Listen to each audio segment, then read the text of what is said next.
আসসালামু আলাইকুম। আহ সবাই ভালো আছেন নিশ্চয়। আজকে কিছু কথা বলবো, সেটা হচ্ছে যে বৈষম্য বিরোধী ছাত্র আন্দোলনের মূল উদ্দেশ্য ছিল কি?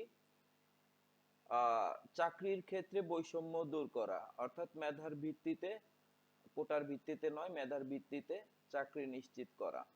পরবর্তীতে অবশ্য ব্যাপকভাবে এটার হয় যে বৈষম্য, সব ক্ষেত্রে বৈষম্য নিরসন করার লক্ষ্যে কিন্তু বৈষম্য বিরোধী ছাত্র আন্দোলনের সফলতার পর যে সরকারটি গঠিত হয়েছে, অন্তর্বর্তীকালীন সরকার, তার উদ্দেশ্য কিন্তু একটাই, যে সমাজের সর্বক্ষেত্রের বৈষম্য দূরীভূত করা বা বৈষম্য দূর করা, বৈষম্যকে একেবারে চিরদিনের জন্য শেষ করে দেয়া। তো সমাজ এবং রাষ্ট্র অথবা রাষ্ট্রের যে কর্মকর্তা কর্মচারীরা যারা রয়েছেন, তাদের মধ্যে সবচেয়ে বেশি বৈষম্যের শিকার কারা? কেউ কি এই প্রশ্নটা কখনো করেছি? নিঃসন্দেহে আমি বলবো যে শিক্ষকরা। শিক্ষকরা বৈষম্যের শিকার। বেতন ভাতার দিক থেকে শিক্ষকরা বৈষম্যের শিকার, পদমর্যাদার দিক থেকে শিক্ষকরা বৈষম্যের শিকার, আপনার পদোন্নতির দিক থেকে। এমনকি শিক্ষকরা বৈষম্যের শিকার হচ্ছে যে কেমন? প্রাইমারি স্কুলের শিক্ষক, এরপর হচ্ছে কি হাই স্কুলের শিক্ষক, এরপর হচ্ছে কলেজের শিক্ষক, সরকারি শিক্ষক, বেসরকারি শিক্ষক, এরপর হচ্ছে কি আপনার খণ্ডকালীন শিক্ষক, ইত্যাদি নানান ক্যাটাগরি। অর্থাৎ শিক্ষকদের মধ্যেও নানান ধরনের আপনার দল তৈরি করা হয়েছে। আমি বলবো যে আমার দৃষ্টিকোণ থেকে যে এই সরকারের অন্যতম উদ্দেশ্য হওয়া উচিত যে শিক্ষাকে জাতীয়করণ করা, এবং শুধু শিক্ষাকে না, মানে মাধ্যমিক, উচ্চ মাধ্যমিক এবং যত রকমের যতগুলো বিশ্ববিদ্যালয় আছে, সম্ভব হলে প্রত্যেকটা বিশ্ববিদ্যালয়কে সরকারিকরণ করা। প্রাইভেট আমাদের তো দরকার নাই, প্রাইভেট ইউনিভার্সিটি দরকার নাই, সবগুলো সরকারি হয়ে গেলে, সবগুলো স্কুল কলেজ যদি সরকারি করা যায়। প্রাইভেটে একদিকে যেমন আপনার হচ্ছে যে ছাত্রছাত্রীদের মধ্যেও বৈষম্য তৈরি হচ্ছে, তাদের লেখাপড়ার মান এক একটার এক এক রকম হচ্ছে, বেতনের দিক থেকে বৈষম্য হচ্ছে। একজন দরিদ্র ফ্যামিলির যে সন্তানটি প্রাইভেট স্কুলে পড়ে বা প্রাইভেট ইউনিভার্সিটিতে পড়ে, পড়ার মতো তার সুযোগ থাকে না বা সম্ভব হয় না। তো এই জন্য আমার মনে হয় যে সবগুলো শিক্ষা প্রতিষ্ঠানকে জাতীয়করণ করা এই সরকারের উদ্যোগ নেওয়া উচিত। সেই সাথে আরো একটা জিনিস দরকার আমি মনে করি, যে শিক্ষা ব্যবস্থাকে এমন হওয়া উচিত না যে একজন প্রাইমারি স্কুলের শিক্ষক সে কখনো হাই স্কুলের শিক্ষক হইতে পারবে না, সে কখনো কলেজের শিক্ষক হইতে পারবে না, সে কখনো ইউনিভার্সিটির শিক্ষক হইতে পারবে না। এইটা হওয়া উচিত না। একটা ধারাবাহিকতা বা একটা পদোন্নতি শুধুমাত্র যে সহকারী শিক্ষক থেকে সিনিয়র শিক্ষক, তারপর অ্যাসিস্ট্যান্ট বা অ্যাসিস্ট্যান্ট হেডমাস্টার, অ্যাসিস্ট্যান্ট হেডমাস্টার থেকে হচ্ছে যে হেডমাস্টার, এই পর্যন্তই সীমাবদ্ধ থাকবে পদোন্নতিগুলা, এমনটা হওয়া উচিত না আমি মনে করি।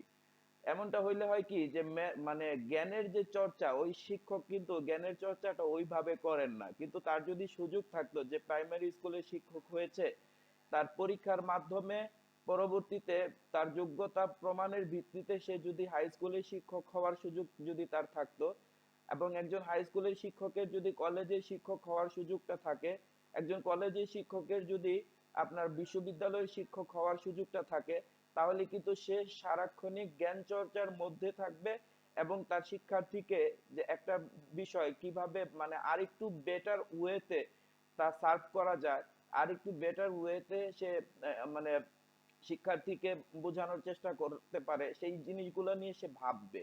সে তখন আর কোচিং মুখী হয়ে পড়বে না।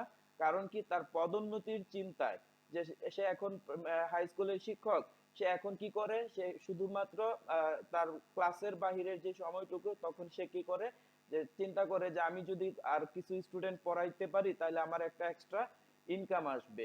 কিন্তু এই চিন্তাটা থেকে কিন্তু সে বের হয়ে আসবে কখন, যখন সে আহ, তার সামনে ওই সুযোগটা থাকবে যে হ্যাঁ, আমি লেখাপড়া করলে বা আমি যদি আমার জ্ঞানের চর্চাকে ধরে রাখি, এবং এই জ্ঞানের চর্চার মাধ্যমে আমি আমার পদোন্নতি, স্কুল থেকে হাই স্কুল থেকে কলেজ এবং কলেজ থেকে বিশ্ববিদ্যালয়ে যাওয়ার আমার পথ রয়েছে, তখন কিন্তু আপনার হচ্ছে কি যে জ্ঞানের চর্চাটা রেগুলারলি করে যাবে, সে কিন্তু তখন আর কোচিং মুখী হয়ে পড়বে না। আর বেতন বৈষম্যের তো দূর হবে যদি জাতীয়করণ করা হয়, তাহলে কিন্তু সব শিক্ষকের মধ্যে যে বেতনের যে একটা বৈষম্য বা আপনার মর্যাদার দিক থেকে যে বৈষম্য, এটা কিন্তু দূর হয়ে যাবে। শিক্ষক হচ্ছে জাতির কারিগর, জাতি গঠনের কারিগর। শিক্ষকের হাত ধরেই এমপি, মন্ত্রী, ডাক্তার, ইঞ্জিনিয়ার সকল কিছু গড়ে ওঠে। কিন্তু এই শিক্ষকদেরকে যদি আমরা এত ক্যাটাগরিতে, এত ক্লাসিফিকেশন করি, তাহলে তো আসলে ঠিক না। কারণ একজন প্রাইমারি স্কুলের শিক্ষককে একজন হাই স্কুলের শিক্ষক একটু হেয় করবে, মনে মনে ভাববে যে তুমি তো প্রাইমারি স্কুলের শিক্ষক, কখনো হাই স্কুলের শিক্ষক হইতে পারবা না। একজন হাই স্কুলের শিক্ষককে কলেজের শিক্ষক মনে মনেই করবে, ছোট ভাববে। এটা হওয়া উচিত না। হ্যাঁ, এই আমার আমার দৃষ্টিতে। তো এটা আমি উপস্থাপন করলাম যে আমার মনে হয় যে জাতীয়করণের পাশাপাশি শিক্ষকদের এই পদোন্নতির সিস্টেমটা এই অন্তর্বর্তীকালীন সরকার আইনগতভাবে একটা উদ্যোগ নিয়ে এই সমস্যাটার সমাধান করা উচিত। কারণ দেশের সর্বোচ্চ মানে সর্বোচ্চ পর্যায়ে যে ব্যক্তিটা যাচ্ছে, অর্থাৎ আজকের দিনে যে প্রধানমন্ত্রী হচ্ছে, তিনিও কোনো না কোনো শিক্ষকের ছাত্র ছিলেন। প্রাইমারি স্কুলে যে শিক্ষকটা শিক্ষাদান করছে, যেমন প্রাইমারি স্কুলের শিক্ষকের অবদান ছাড়া হাই স্কুলে যেমন যেতে পারে না, হাই স্কুলের শিক্ষকের অবদান ছাড়া কিন্তু সে কলেজে যেতে পারছে না, কলেজের শিক্ষকের অবদান ছাড়া সে বিশ্ববিদ্যালয়ে যেতে পারছে না।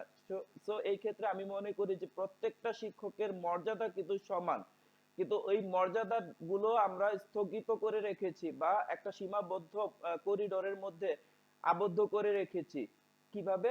সেটা হচ্ছে যে আমাদের পদোন্নতির উপায় নাই।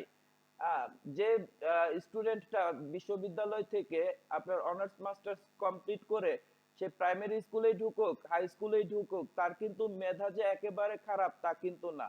আহ, ওই যে ছেলেটা ফার্স্ট ফার্স্ট বয় হইছে, বিশ্ববিদ্যালয়ের ফার্স্ট বয় হইছে, হ্যাঁ তার মেধায় হয়তো একটু দ্রুত সময়ে ক্যাচ করেছে, কিন্তু তার অর্থ এই না যে তার সমান সে কখনোই যেতে পারবে না সে চেষ্টা করলে, এটা কিন্তু না।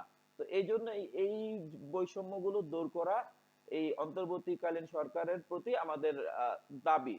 শিক্ষকদের তরফ থেকে আমি এই দাবিটুকু করতে চাই, এবং এই দাবিটা এইভাবে পূরণ করা উচিত যে শিক্ষাকে জাতীয়করণ প্লাস হচ্ছে শিক্ষকদের পদোন্নতির সঠিক পদ্ধতি নির্ণয় করা, যে শুধুমাত্র ওই সহকারী শিক্ষক থেকে আপনার হচ্ছে সিনিয়র শিক্ষক, সিনিয়র শিক্ষক থেকে অ্যাসিস্ট্যান্ট হেডমাস্টার, অ্যাসিস্ট্যান্ট হেডমাস্টার থেকে হেডমাস্টার, এই চারটা পদের মধ্যে সীমাবদ্ধ রেখে শিক্ষকদেরকে যে বৈষম্যটা করা হচ্ছে এই বৈষম্য থেকে শিক্ষকদেরকে মুক্তি দেওয়া হোক। তো ভালো থাকবেন সবাই।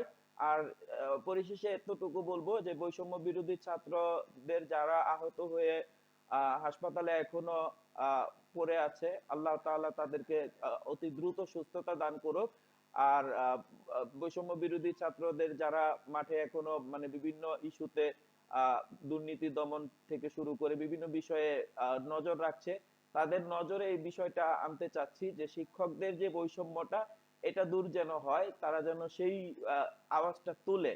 এইটুকু আমার একজন শিক্ষক হিসেবে এতটুকুই অনুরোধ করব। ধন্যবাদ সবাইকে। আসসালামু আলাইকুম।